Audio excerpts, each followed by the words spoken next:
guess we have quite a few here.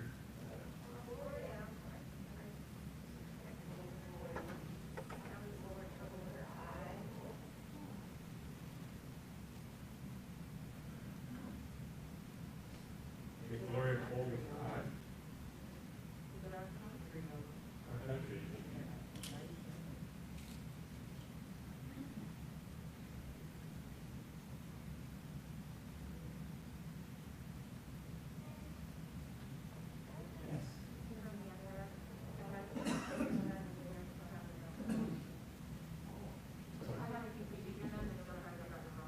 Okay.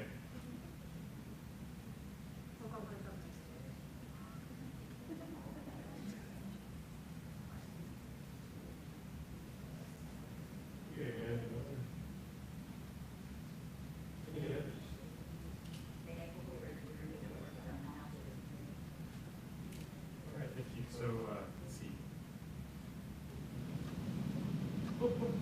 Everyone's project.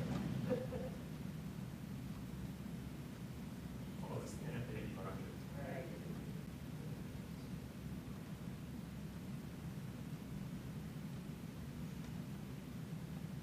We had a very nice turnout of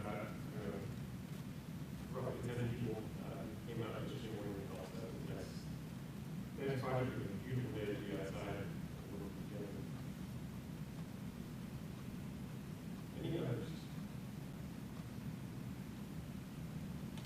Okay, if there are no others, then let's go ahead.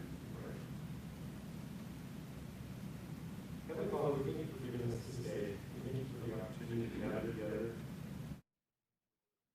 Chance to hear your word again this morning. Thank you for giving us a chance to study together and work together.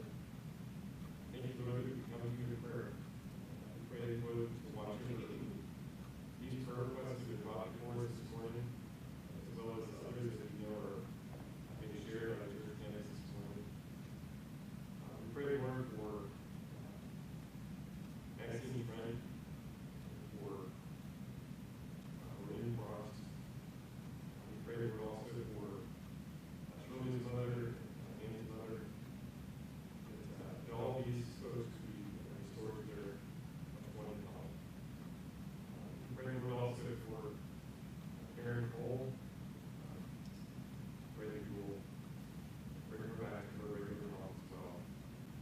Lord, for Gloria Cole, we understand that she's has a trouble with her eye. We pray that whatever that condition might be, you will return her eye to its regular state of vision again. We pray, Lord, for Amanda, that whatever tests and procedures she's had done will bear fruit to restore her health. We pray, Lord, also for our nation, that our nation turn to you. We pray, especially for our elected leaders and other leaders, that they would hear your gospel, that they would turn their lives over to you, and that throughout the land there would be return to your ways and purposes. We pray, Lord, for all the other folks that we're looking and forgetting. Thank you for the way you provided for us. Thank you for giving us the opportunity to work together yesterday. And these guys, we pray that you help our congregations to be vigilant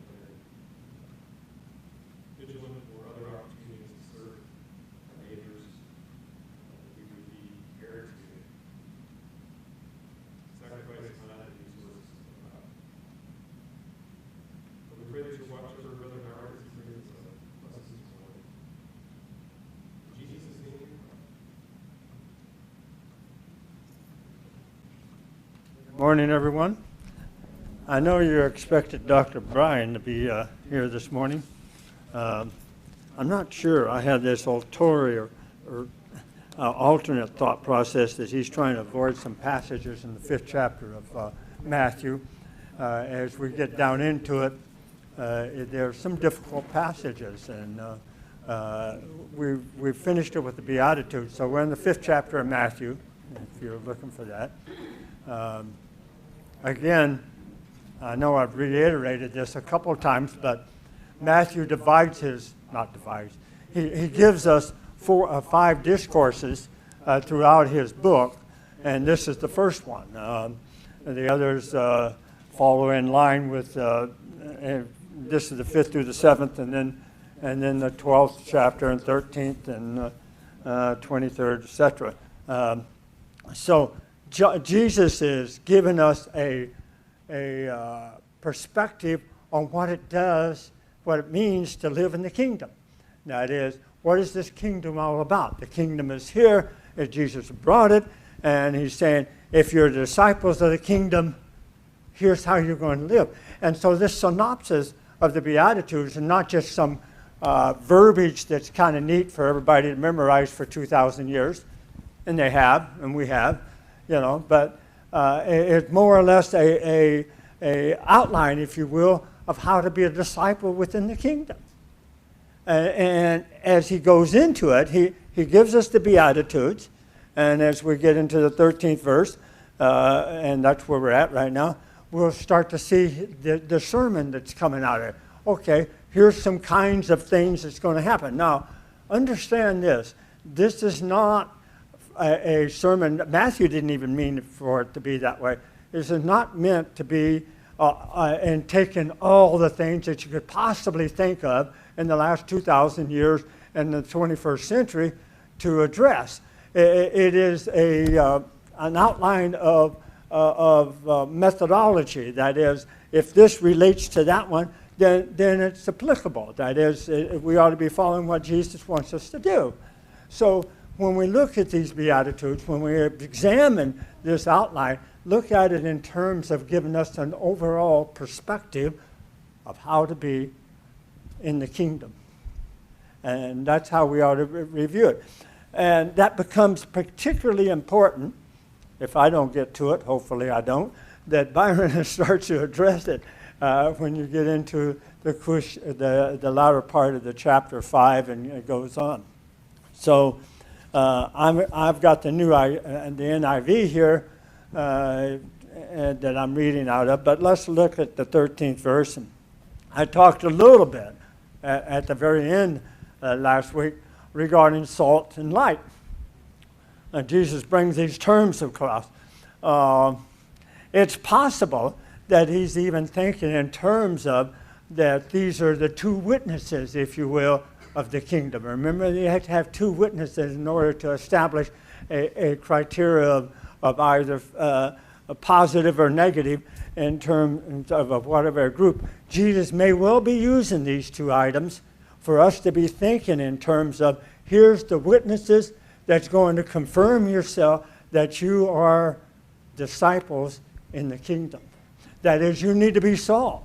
You need to be flavorful. You need to be of value to those around. The light needs to be exhibiting itself. It needs to be showing the world what the kingdom is, not what you're able to do. Let's not misinterpret that. It's not what our accomplishments are. It is that we're given the light of the kingdom. And so when we're being disciples, as we should be 24/7, I think I said something along those lines last week, we need to be exhibiting the glory of God in that kingdom so that everybody can see it, so can everybody be a part of it, so everybody wants to be a part of it because they see the light versus the darkness. Does that make sense? I'm getting nods anyway. Questions, comments? Okay, let's get, yeah. Sorry, John. Are you already done with 2 verse 16? No, I haven't done anything, but go. No, go ahead. I mean, it's. Oh, wait. I've just sort of given the intro for this thing.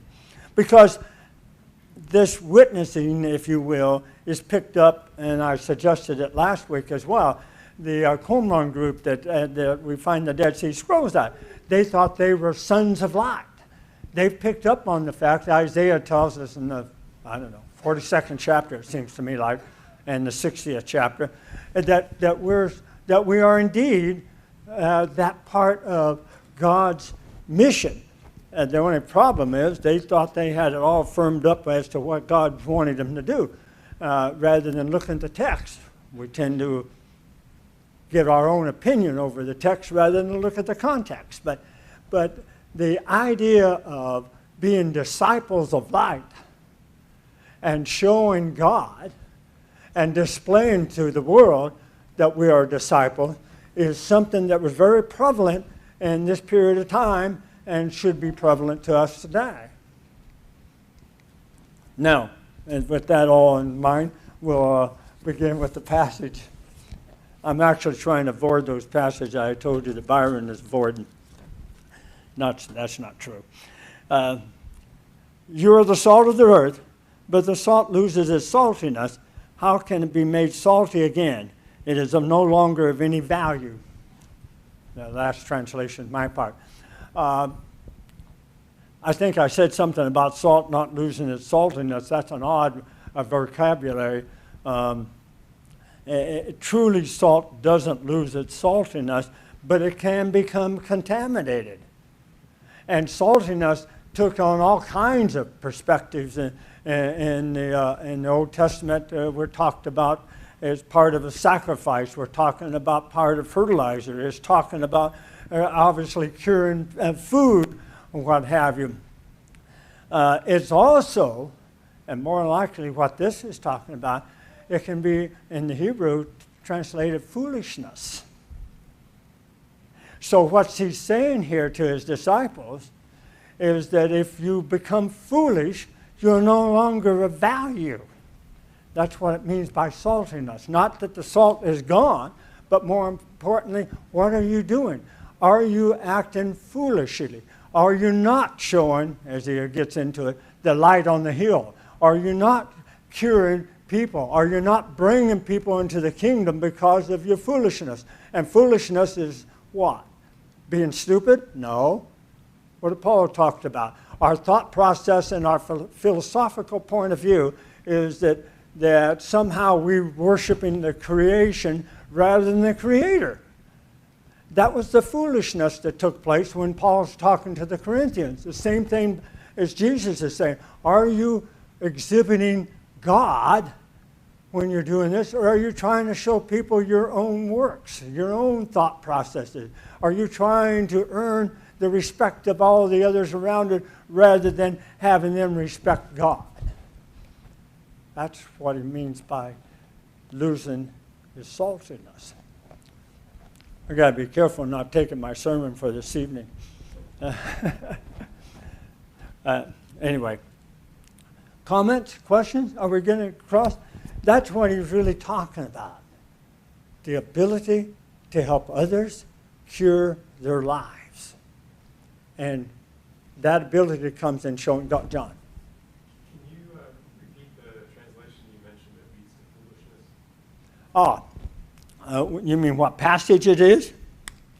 Let's see if I... Well, that word is a Hebrew word. That's why I don't have it written down here. It's a derivative part of the verb that is foolishness, is part of being salty. So being salty? Yes. Is equivalent? No. It is not, I shouldn't say saltiness, losing that part of it. It is a foolishness. Okay, losing the salt. You're losing the saltiness. Okay. Does that make sense? Did I make myself clear? But that's a Hebrew word, a verb, that it gets extracted from and then applied to. Okay? Anyone else? All right. Let's continue here. Because we get two witnesses now. That's in Deuteronomy something or other. 19, I think, where you need two witnesses. And that, that's an interpretation of what this might be, but I think it's a good one. Let's go on to the 14th verse. You are the light of the world, a town built on a hill that cannot be hidden. Neither do people light a lamp and put it under a bowl, and etc.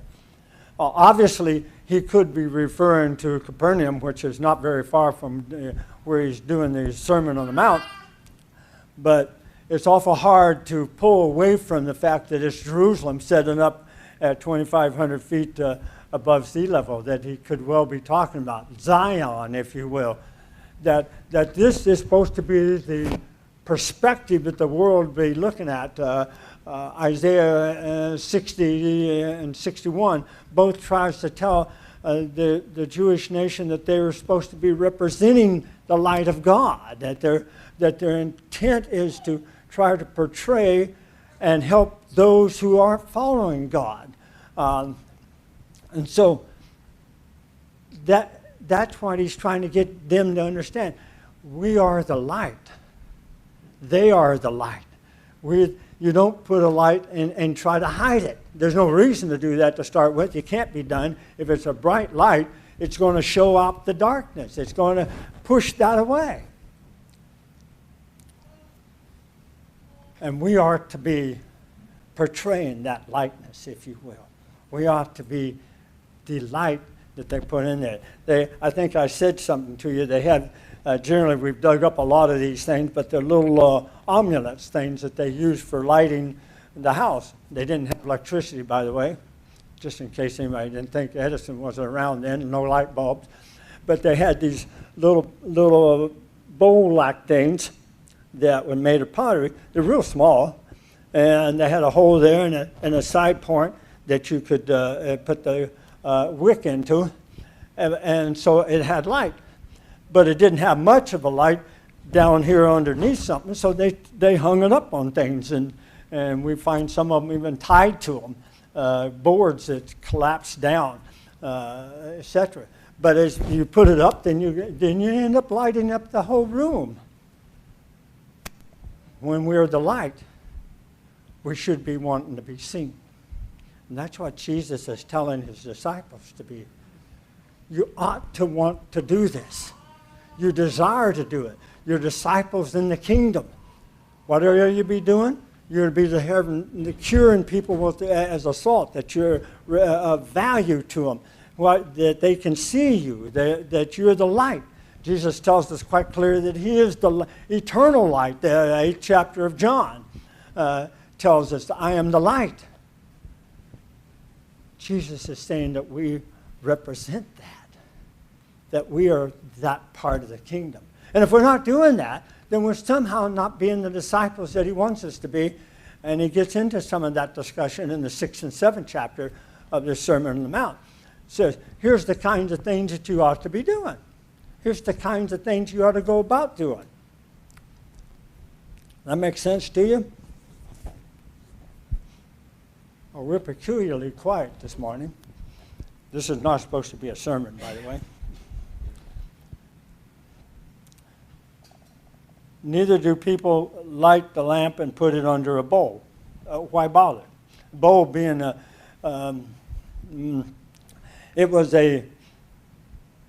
Greek on that is a larger item, and it is what you would expect. It's used to close off the light when you wanted to do it, close off the oxygen off of it. They actually used it to measure food and stuff. You put X in it and poured it out in parts of it, and you did one of those things. So it was a utility kind of a item. You closed it off. Well, if you do that, then you closed off the light. That's what Jesus is telling us. Don't close off your light. Don't do that. The world needs to see you. And they need to see you, why? Because of what you're doing? No. They need to see you because of what God is doing. That's what our objective is, to portray God. And if they know that we're trying to portray God and we aren't portraying him, what happens? Well, then why is this God of any value? If you're supposed to be portraying it and you're not doing it, and I look at your life and you say you're doing things from God, but you don't show it, you're not the light, if you will, then I'm not going to see it. I'm not going to get out of my darkness. I'm going to be buried in forever. I'm not going to be salt. So that's what Jesus is trying to get his disciples to understand. Disciples being that group that he's talking to, disciples being that group in the 21st century that is part of the kingdom that's you and I. Make sense? Yes? No? Yeah?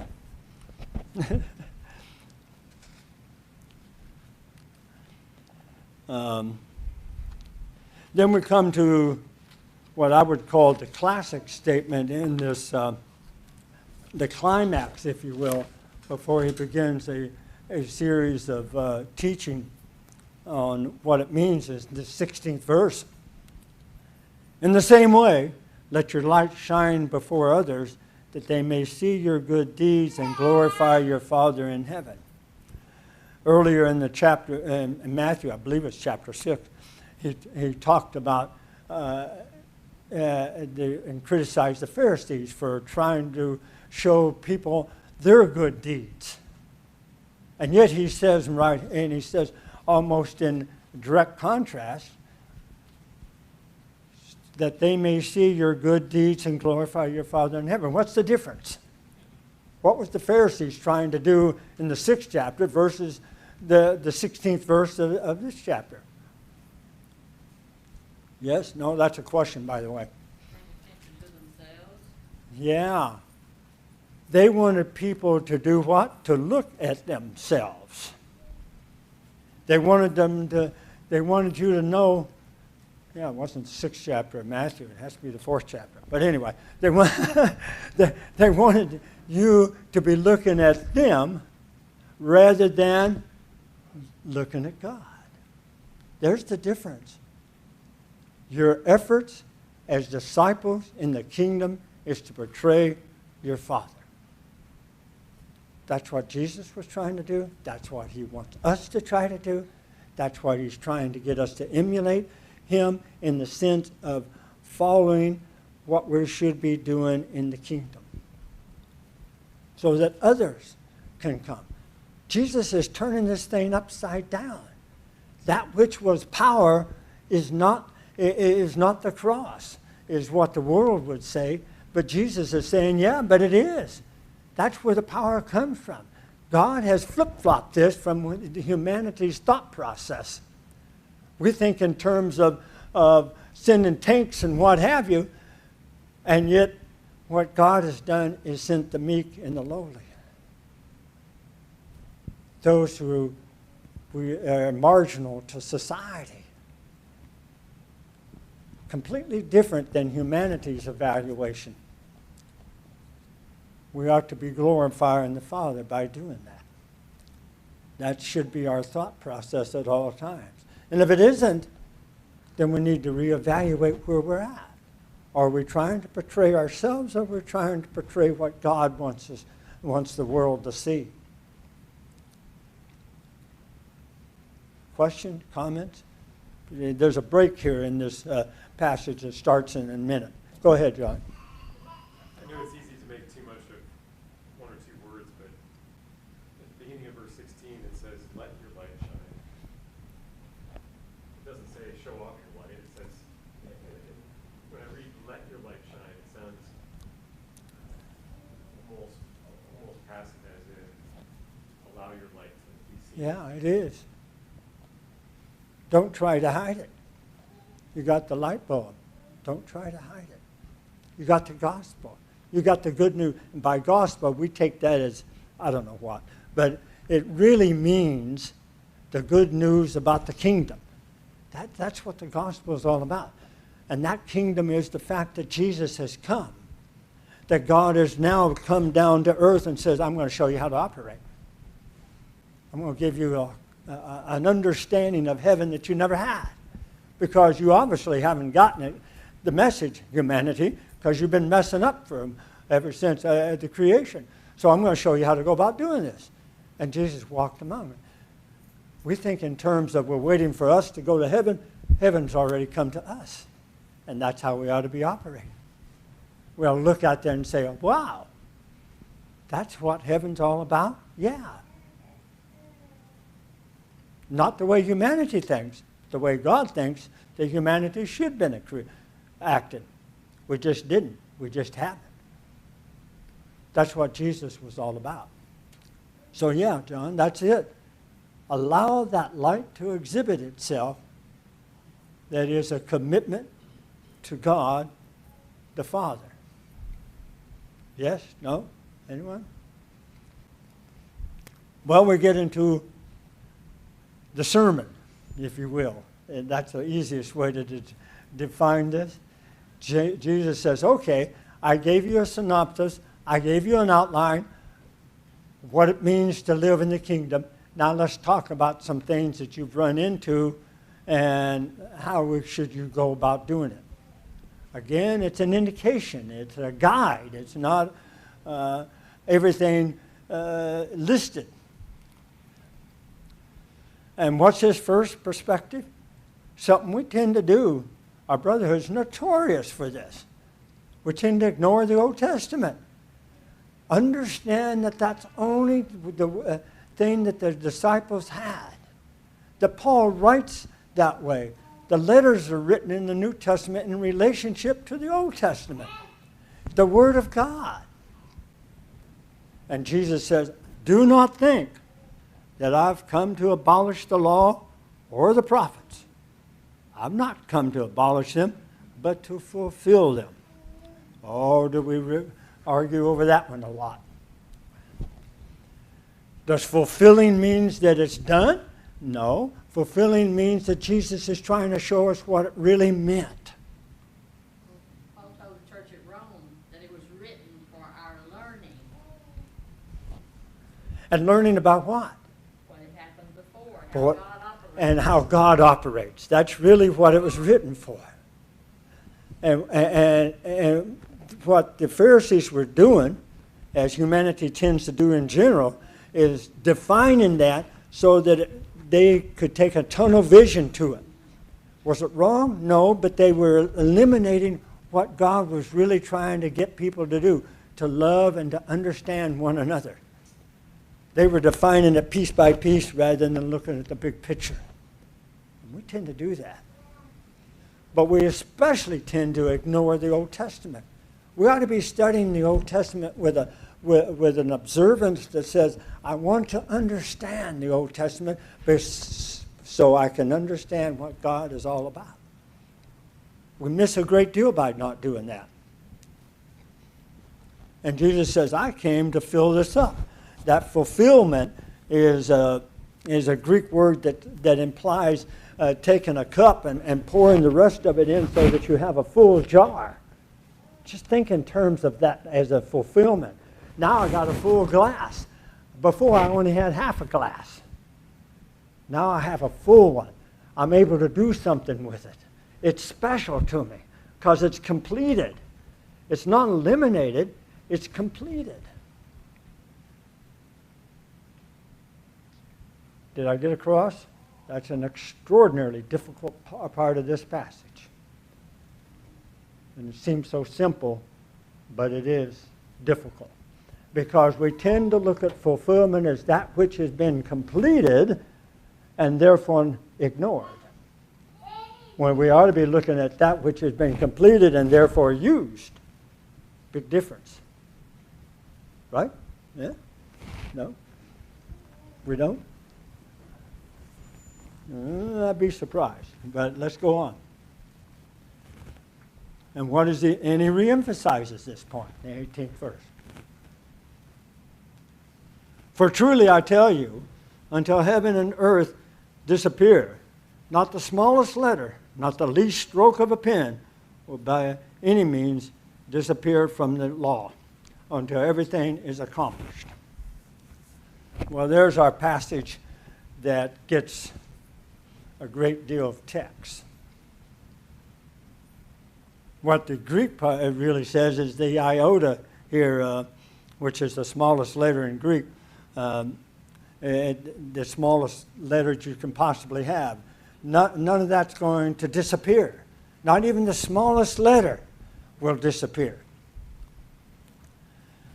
Oh boy, how much time do I have for this, huh? Not the least stroke of pen will, until everything is accomplished. What's Jesus mean by this? What's accomplishment? So, go ahead. You hit on something there, Ann. Not so much the end of time as the end of the age would be a better definition as they understood it more. That which is going through the age of God showing us what the kingdom is all about and that period of time that this takes place. So when you say the end of time in your thought process, in their minds it meant the end of the age, not just the time till Jesus returns, but more importantly, that which is being accomplished in the kingdom. Does that make sense to you? No, you look a little... Well, so when I first read it, I thought, well, we shouldn't have the Old Testament because Jesus has already died and risen and it's all been fulfilled. Ah. But it's not really all. No.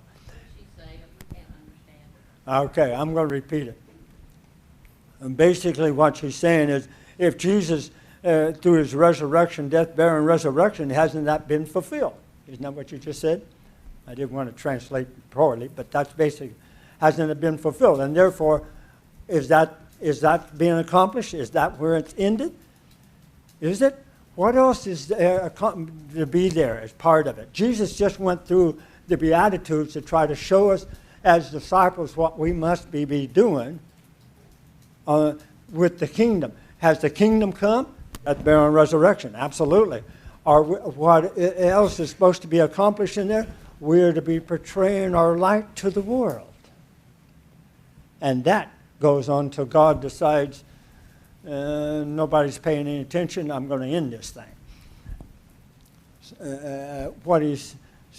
That accomplishment is we're a part of that we are the ongoing messengers of the gospel message that says the kingdom is here, come and look at us. Come and look at the light that I'm portraying for the God of the world. Come and do all these kinds of things. And God's allowing enough time for humanity to intersect with him again. That to me would be the fulfillment. Theologians have a term called realized eschatology. And in a simple way, that means the end of time is realized, but it hasn't happened yet. It's realized in the sense that it is going to happen, absolutely under any circumstances, but it just hasn't occurred yet. The book of Revelation is about that kind of thing, realized eschatology. The end is already assured. The end has a decision-making at the end of it.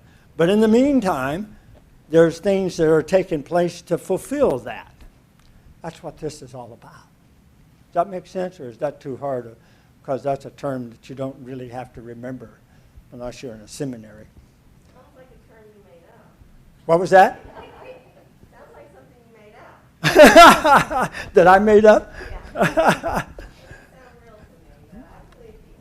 Well, that's good. I'm glad you believe me. But when you read the book of Revelation, it talks about that kind of timing, that God has accomplished it, that God is going to win. God is successful. And we have to look at it as that which is going to happen under any circumstances. It's like looking at a chess. If you have ever played chess, you know when in 3 or 4 moves it's going to be checkmate. There's no question it's going to happen. Has it happened yet? No, there's got to be 2 or 3 moves, but there's limited moves that can take place, and it is checkmate. It is just a matter of you might as well capitulate. You're done, finished with it. That's what it's talking about. God's end of time has already been decided. And in the meantime, there's things to accomplish. What's supposed to be accomplishing? We're supposed to be taking our discipleship and putting our light up on a hill and saying, look at God, so that you can be a part of the kingdom. That's what we ought to be doing. That's our job. That's our commission. That's our motivation. We have elected to be part of the kingdom. Yes, we may well find ourselves in the sacrificial problems. Things are going to happen to us. Bad things might happen to us. But in the end, we have this relationship with God eternal, and we're assured of that realized eschatology. That which is going to come at the end is already guaranteed. Did I bury you, or did I make sense? Or I give you something to think about and go home and ask me questions later? It is, in simplicity, that God is in charge. And you say, well, I know that, Howard. I know God's in charge. Yes, but do we really know that God's in charge of the end, and everything we're facing in between doesn't really make a lot of difference? What really matters is how we go about showing the world that God is going to win. No? Yes? I'm getting blank looks this morning. Yeah, John. So I guess it's a little challenging to hear you say that nothing in between makes any difference, because it does in the sense that there's a big difference in our choices. That's sort of on a little bit on psychology. Yeah, I suppose that you could argue that the difference is what happens to me. In other words, what I'm facing right now in those details, as long as I'm portraying my light, the end it doesn't make any difference. I'm going to meet up with God, and without question. Now, what happens in between, that is, somebody sees my light and says, I want to accept God, and because I'm throwing my light up there and saying this is God, and they see that, that's a difference. That does make a difference, because it makes a difference in their personal lives. But the kinds of things I'm facing, crucifixion, persecution, health failures, all kinds of relational aspects, all those kinds of difficulties that we're facing from a humanity standpoint, tells us that it doesn't look like I'm in relationship with the God of the universe, because life is sure difficult. Yes, it is, but it's not eternally difficult. Look at what the apostles went through. Well, then look, the apostles went through. That's what he's trying to tell them. I'm going to the cross, and that's going to happen to you. And we are going to have some of the same issues. But the real difference is, what is our relationship with the God eternal? And that's what matters. Yeah. Is this written before the destruction of the temple? Yes. It was written probably, Matthew is 61 AD, roughly, and the temple gets destroyed in 70 AD. How would they separate the application of this from their view of the destruction of the temple vis-a-vis the kingdom and the new kingdom of God, as the Old Testament versus Well, I mean, you ask a question that's answerable, but it's, if you see if I can do it in 3 minutes. Probably not. But when they walk out and Jesus is predicting the destruction of it in the 24th chapter of Matthew, and he does that, and they walk out and they point out also, well, look at this great temple that we have, and Jesus says, I'm going to tear it down and put it back up in 3 days. That bothers them. They don't understand that. But, of course, that has to do with his death, burial, and resurrection in the 3 days. And as far as the temple being of value, if you will, the physical temple being of value, it is of no value. You are going to be the temple.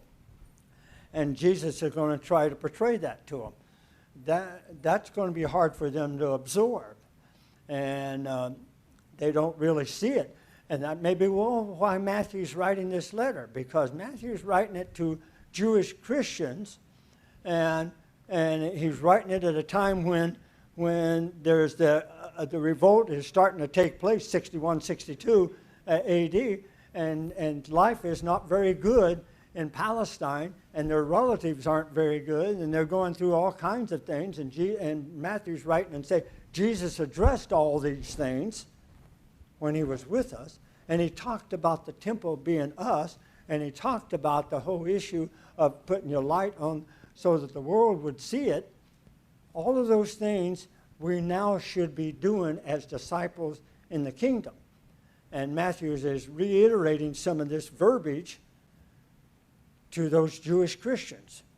that they didn't have before at a time when they desperately needed it. Does that make sense to you? They were facing revolt in a most unbelievable period of time, and the whole thing gets destroyed. Their life gets destroyed. Their relatives get taken off as slaves back to Rome, etc., from AD 66 through AD 70, all the way 73. Masada gets taken in 73, but the temple gets destroyed in 70, and all this starts in 66. They were facing a lot of problems. We think we're facing a lot of problems. They were facing a great deal of problems. That's why this gospel letter, this good news about the kingdom was written. Uh-oh, I'm being paged to stop. Well, I didn't get some of the more difficult passages. You'll get into the discussion. Hopefully, Dr. Byron will address it, but you'll get into the discussion when it comes into murder and adultery and those kinds of things and marriages in this passage. Those are difficult passages. I suggest that you read them, think about them, and ask him all kinds of questions. I may be in Texas, so I can't answer any of the questions. So. No, they're not easy. They're not easy. And they tend to be taken out of context, horribly out of context. And when we do that, we misapply what the Scripture is trying to tell us. And the context of this is greater than we sometimes think. So look at it, study it, think about it, study it again. I don't care how many times you've read it. I've read it 100 times or 1,000 times, and I still have difficulties with it. But it is something that you need to wrap your mind around of. Not an easy interpretation on these subjects. And I'm done. I've been thrown out.